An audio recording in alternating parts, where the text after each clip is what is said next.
What's up, my beautiful people? Welcome back to another episode. I'm Richie, here flying solo with another episode of Story Time with me. I've done this a couple times in prior episodes. Go check them out if you haven't. Also, if you haven't, please hit that subscribe button, share and like and comment. Keep it respectfully, and hopefully today's episode can be helpful. If not, maybe just for me to get some stuff off my chest. Today's story time episode is going to be around surrounding the topic about self worth, which is something that I've been working on myself these last few years, and something that I have struggled with my entire life. If you are new here to this channel, I have shared a couple story time videos about my self growth, especially these last 2 years, I would say. But obviously, at almost 32 years old, just my entire path. Um, I will be touching a little bit about spirituality, but most of it will be it'll be a mix of both. But with that being said, I want to first start with what kind of led everything to causing me to have issues growing up with my self worth. Now, for anybody who doesn't know, and for all those who maybe just don't remember, I was born with my retinas detached. So, meaning I was born with my visual impairment, which I have lived with and struggled with for about 32 years now. I'm partially blind or visually impaired, legally blind, whatever terminology you want to use. And at the age of 6, I was diagnosed with type 1 diabetes. At the age of 14, I was diagnosed with rheumatoid arthritis. And since the age of 8, I have been struggling with depression, anxiety, PTSD, as well as self harm. I have shared also that I've struggled with addictions to both substance abuse as well as a sex addiction. And I've also have shared about my past with toxic relationships romantically, but I've also have had some toxic friendships. So that's kind of what I wanted to touch on. Um, Not to give too much due to privacy, to respect the privacy of my loved ones. But there was a lot of issues growing up. Um, but I think the biggest thing was growing up with my disability and later my medical condition.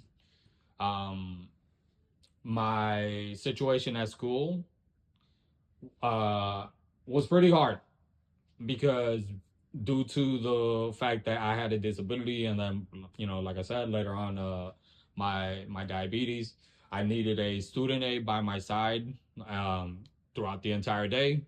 And a lot of the time I was excluded from a lot of the activities that the rest of the kids were doing, such as gym and any physical activities that maybe I wasn't able to play, or when I did, something would happen. The blind kid would get hit with a ball or something in the face, and I was okay, right? But they were over here getting ready for a CTE and everything. Um, so they were just like, yeah, you know what? Never mind. Let's put you over here to the side. And as a child, as anybody who has gone through anything similar, like, regardless of disability or not, that isolation as a child, I started internalizing that it was my fault, that it was because of me being born with my disability that made it impossible for me to be able to be a regular kid and be able to connect to other little kids. And there was also isolation from my home, which there was uh there was a lot of chaos happening growing up. Things have gotten way better now, but there was a lot of chaos happening at home, which made it harder because I was isolated into my home, and then my home where I was supposed to feel safe and everything was not the best place for me to be in. Um, that's why at the age of 8, I started struggling with mental health, where I started having these thoughts and desires to no longer be here. Thoughts of wanting to hurt myself or just completely remove myself from this world. And at the age of 8, I didn't have anybody to talk to. I hardly had any friends. And the one or two friends that I did, they had their own things happening, and maybe we were trauma bonding. Um, but they had their own situations happening. And, you know, for example, this one person that I was close to, my closest childhood best friend, but she was going through her own stuff with her family, and she would move a lot. That, again, when you only have one person that you connect to while you're going through everything that you're going through, that really affected me. I felt even more alone because then the opportunities that I started having, you know, with age, I got a little bit older, um, and I would try to interact with other kids. I feel because of that isolation, I also didn't know how to act, how to trust, how to just be a normal kid. So I would a lot of the time start thinking to myself, if a kid does, you know, boy, girl, doesn't matter, if they don't want to be my friend, or they don't want to talk to me, or they give me attitude, or a lot of the time the teasing that was happening, you know, but not really behind my back because it was kind of right there. I started internalizing a lot of that, and it made me feel worse than I already had. I shared this that at around the age of 12, I started adapting a more violent mindset. I also started hanging around some not the best of crowd at the time. Um, and I ended up taking up the mindset of, you know what, people don't want to accept me for who I am, and being a good person is being weak, and people hurt me and people take advantage of me when I am good. So then let me be the complete opposite. Hurt those who hurt me. And at first it felt good. Like anybody who feels that they're in a inferior, and then they get any sense of power, it's a it's a it's a battle. It's an internal battle, and one thing led to another. As I got older, as I got, you know, went from middle school to high school, but unfortunately things didn't really change too much. Whether it was my interactions with other students, my situation at home got a little bit better. My health issues were still kind of there. I started little by little adapting mindsets that I took from other people, or I would hear, you know, whether it was from music or TV shows or whatever, and I started adapting this mindset about that everything was pretty much negative. Is the way that I want to put it. It started affecting my romantic relationships. It started affecting the few friendships that I started building. It started affecting my mental health even worse.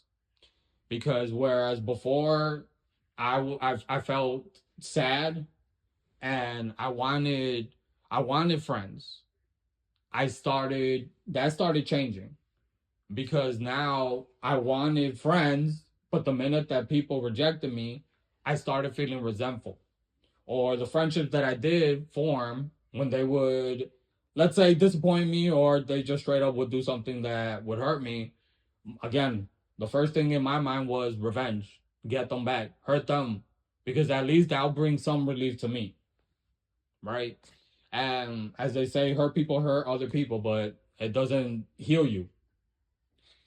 Um, I've shared this, like I said, about my toxic relationships, and I just want to preference that this is in no way me trying to justify anything, but to give you guys a little bit of an insight to what led to my past in toxic relationships. I've shared that there has been emotional abuse as well as physical abuse, especially in my early relationships.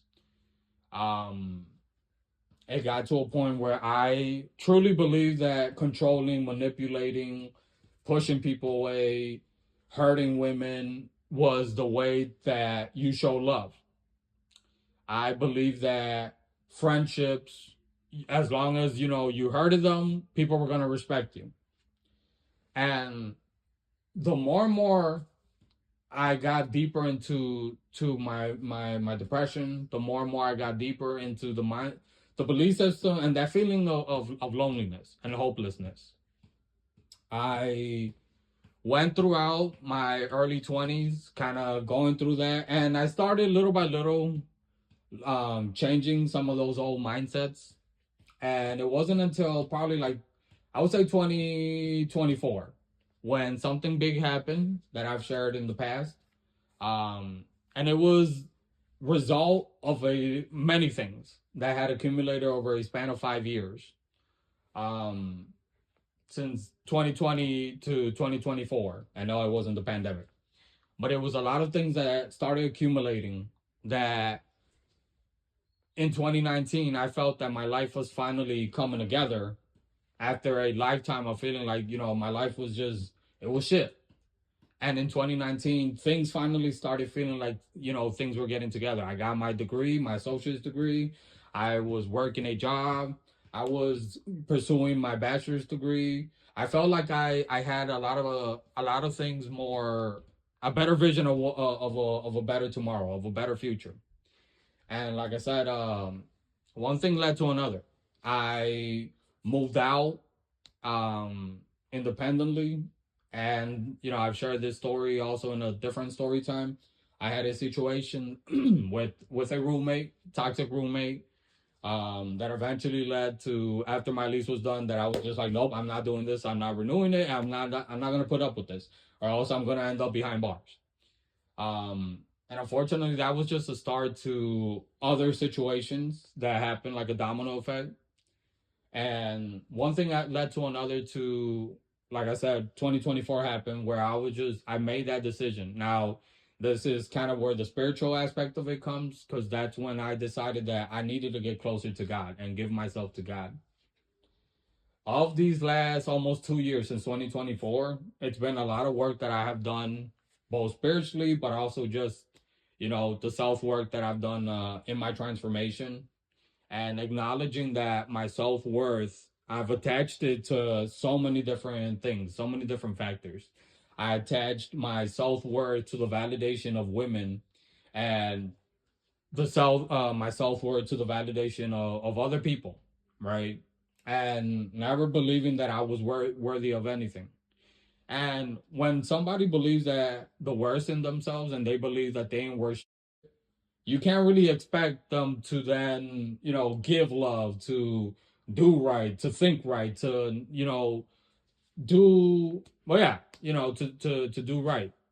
It's not until you start changing your belief system, it's not until you start changing your values, that things start changing in your life. And for me, acknowledging and working on that self-worth in myself, that, again, going by the spiritual aspect of that, I'm a child of God, and that I don't need to get the validation of other people that I'm worthy, because you're never gonna get that, right? You're either gonna get people who are gonna enable whatever issue that's happening in you, or you're going to get people who, it's not no one's responsibility, right? But you're going to put that responsibility on somebody else, that pressure on somebody else, and it's like a drug, right?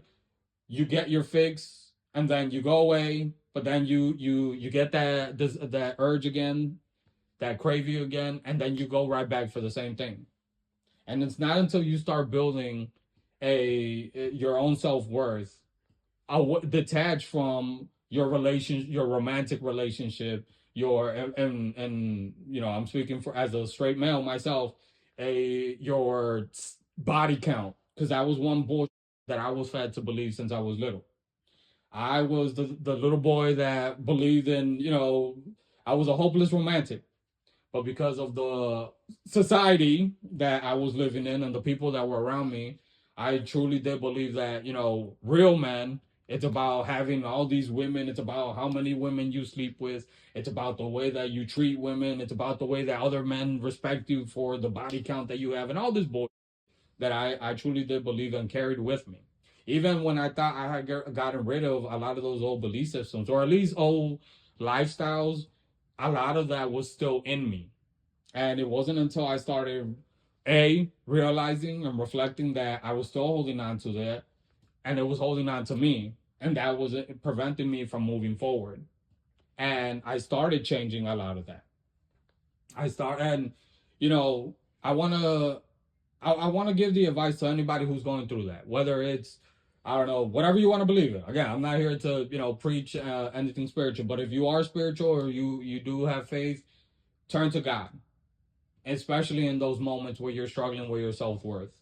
Especially like in my case where I had to realize that I was dependent on the validation of other people, and the problem with that, any psychologist will tell you that, or anybody working in the self worth field on YouTube will tell you that when you're dependent on other people to provide that worthiness in you, you're you're at what's it called? You're at their begging call.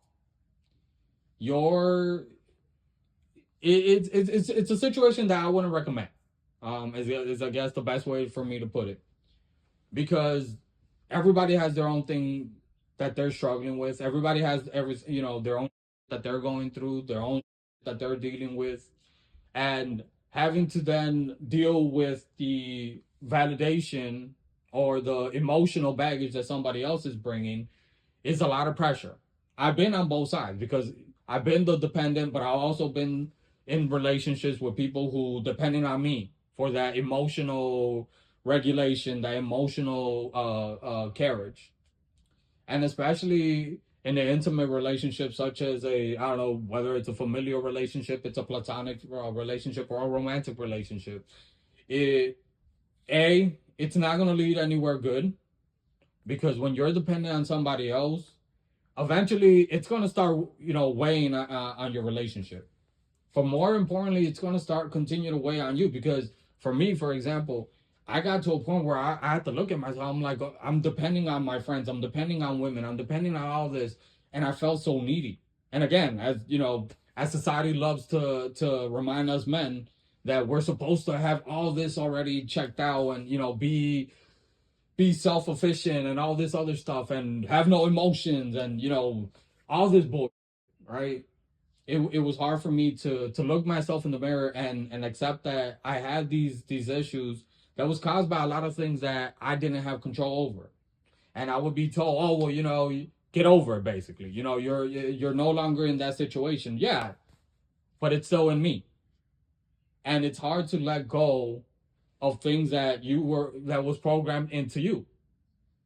It's hard for me to believe something that I is foreign to me. You can learn a different language, but it's hard to believe that you're worthy or that you're something more, you're worth more if your entire life you were programmed to believe that you're only worthy if you have a relationship. You're only worthy if people respect you, if people are around you, if people love you, if you meet people's expectations and standards. But when you don't, then what? And that's where I found myself. And that's where I'm these last 2 weeks that I did struggle with a lot of things that was happening in my life. I had to take a good look, and I was like, I need to change this because I was having interactions with people. I had these expectations of certain relationships or connections that weren't being met. And at the end of the day, it's not the responsibility, but also the only one that can meet that is you, is yourself. And it's your responsibility to heal. It's easy to say, oh, well, let go. It's not as easy to heal. And for me, that's like I said, for me, having to build up that self worth has been one of the most challenging things. But little by little, as I'm practicing, little by little, as I'm doing, putting in the work, I'm seeing the changes in my personality. I'm seeing the changes in my mindset and belief systems. I'm seeing the changes even in my relationships and interactions, where I'm no longer dependent and needy and women or holding on to toxic relationships or holding on to toxic mindsets. I'm letting go of a lot of that, and I feel free. I feel happy. I to share an example of a situation that recently happened. I went to church with a group of people that I've been we'll say have connections to, and being visually impaired, I have some vision, but obviously I have some physical limitations, especially in crowded areas that I'm not too familiar with the location. And I needed help around the crowd constantly. And I started internalizing that like I always would. Oh, well, here we go again. Oh, well, here we go again. Depending on other people. And a problem that I've always had since the age that I can remember, when I started adapting this mindset of it's about how I appear to other people, whether it's the tough guy that has no feelings, whether it's the lone wolf, whether it's the player, the whole, whether it's whatever bull that I started adapting. I started feeling ashamed for being disabled, feeling ashamed for being short, feeling ashamed for being a good person. Because again, that was shamed in me. I had many people close to me that when I would try to be sensitive, when I would cry, when I would try to show any type of affection to people, they would tell me, use, slurs that I can't repeat, that men don't do this and don't men do that. And again, already with my self esteem at the ground, it made me start believing that, okay, then I need to copy what I'm seeing, quote unquote, real men are doing in order to get respect. And it wasn't about feeling good, it was about being treated better. And to a certain degree, it worked. But I also got the attention from the people that honestly enabled and pushed me further into that spiral that I had at such an early age. And tying it back to the example, when I got home, and for a couple of days when I was remembering that moment, I realized that for so long I've been more focused about performing and how I appear to other people, whether it's the physical aspect of it. And again, being partially blind, it's kind of hard to know what my facial expressions look like, or if I'm gonna walk over here, the body language that I'm expressing, all this bullshit that you hear online. Um, and it would make me even more anxious. I had to take a turn to look that I was like, I need to be proud of who I am and be more focused about putting that out than all this other bullshit.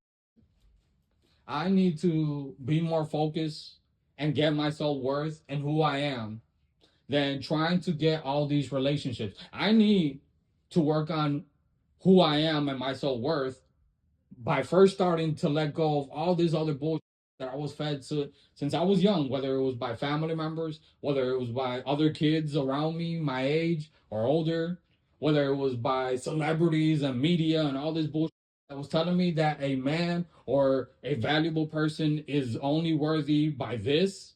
I had to get rid of a lot of that bullshit. And I'm still having to get rid of a lot of that bullshit because we as a society, we are fed to believe, whether you're man, woman, whatever the hell you identify as, we're fed to believe that unless if the physical aspect of it, you have to a certain weight, a certain height, a certain body type, a certain color, a certain everything.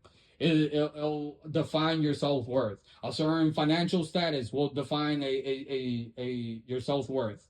Well, not even self worth, but your worth to other people, right? And then we wonder why there's so many people that are lost, whether it's through substance abuse, whether it's addiction, whether it's toxic relationships. And yes, I'm also including in abusive relationships because, like I said, I've been there.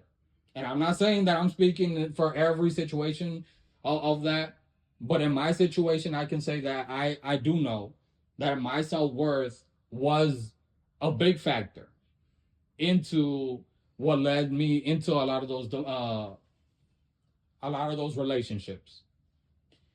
It's what led me to believe that I had to accept people treating me like taking advantage of me or not appreciating me, and I had to put on this act and put on a mask.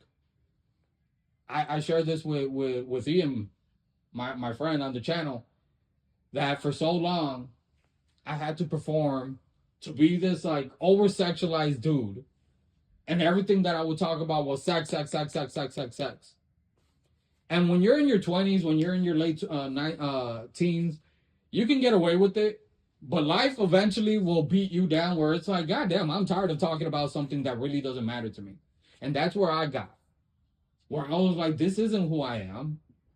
Don't get me wrong, I'm human. I have my urges, but I got to a point where I was like, this is not who I am.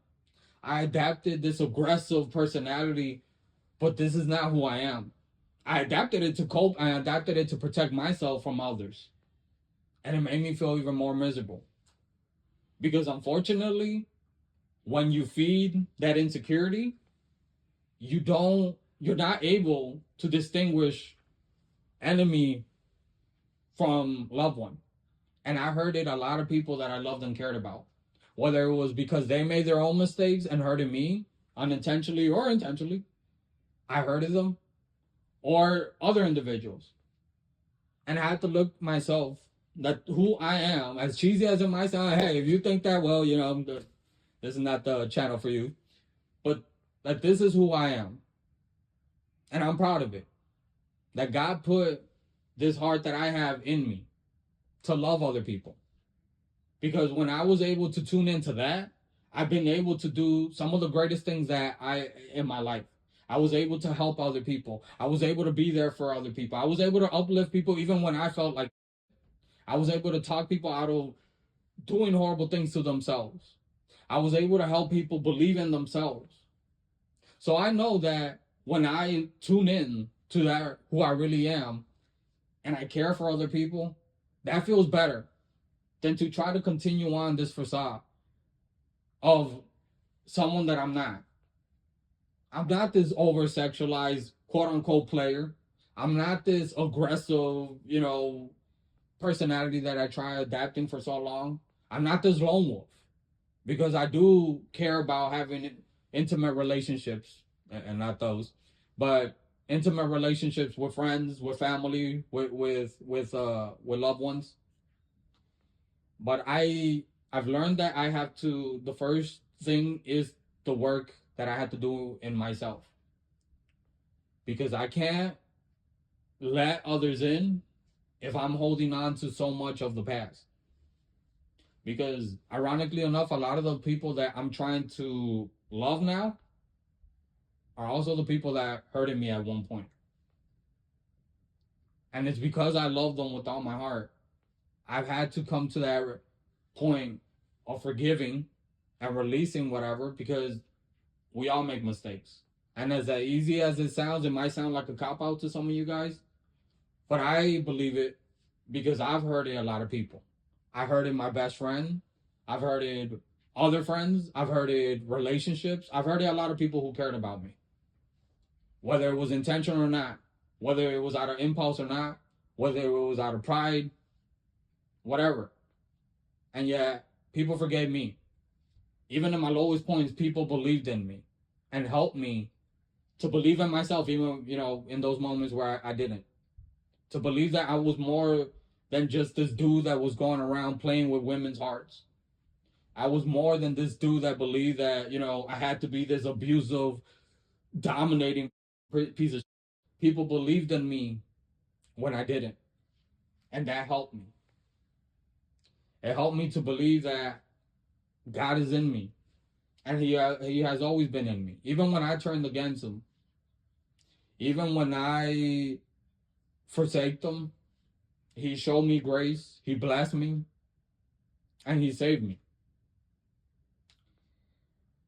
For me, my self-worth now, it is greater than where I was before. Where now, I don't care anymore what other people think of me. Where now, I have standards and I'm not willing to compromise my self-worth, my accomplishments, my value as a person, as an individual, as a man, to meet other people's needs, expectations, validations, to not step on other people's toes or offend people. And my closing thoughts to you guys Anybody who's struggling with their self-worth, I encourage you guys to do that work inside of you guys. Because if you're looking for it on the outside, if you're looking for it in a relationship, if you're looking for it in money, if you're looking for it in just, oh, well, I need to get in the best shape of my life and all that is great. But if you're putting your self worth into that, it's the minute that you lose all that, right? Everything comes and goes. So does your self worth. Don't believe all this bullshit that we're fed to believe. Don't believe that you're only worthy if you bring something. You're worthy because you are you, and that's that. You might not look a certain type of way. You might not have whatever you others do, but you bring something. As cheesy as it might sound, you bring something unique that only you bring, and you need to find that and be proud of that because that's the real you. Don't put on this show for people because guess what? Eventually they're gonna get tired and then they're gonna move on to the next person. Don't attach yourself to people because you never know people's intentions.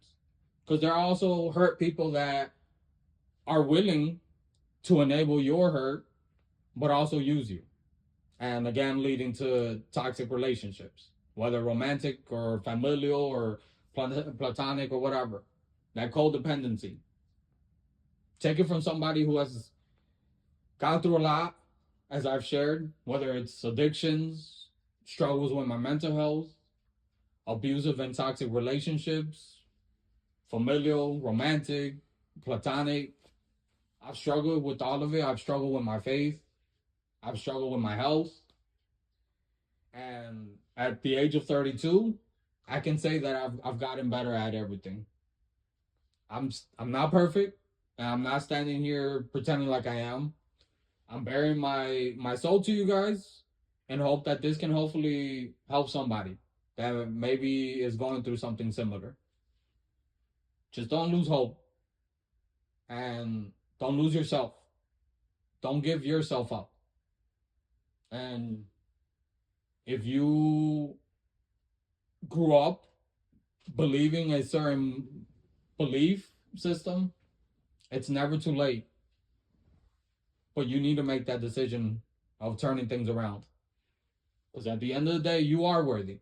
I don't give a what the fuck people are telling you out here. You are worthy. But you need to believe that. Because I can tell you that. Your parents can tell you that. Your friends can tell you that. Your significant other can tell you that. But only you can tell yourself when it really matters. So, with that out of the way, I thank you guys for the time that I can share this story time. I'm Richie from the See It Through My Eyes channel, See It Through New Eyes as well. I hope you guys are staying safe, staying blessed, and anybody who's struggling out there, which we're all struggling, guys, just know that you're not alone, and know that you are worthy. If you're spiritual, believe that God is in you and you are a child of God. And if you're not spiritual, I'm telling you, you are worthy. So, if you haven't already, guys, please subscribe, share, like, comment, keep it respectful. If you guys have anything that you would like to share with me, and if not, I'll see you guys next time. Take care. See it through eyes, baby.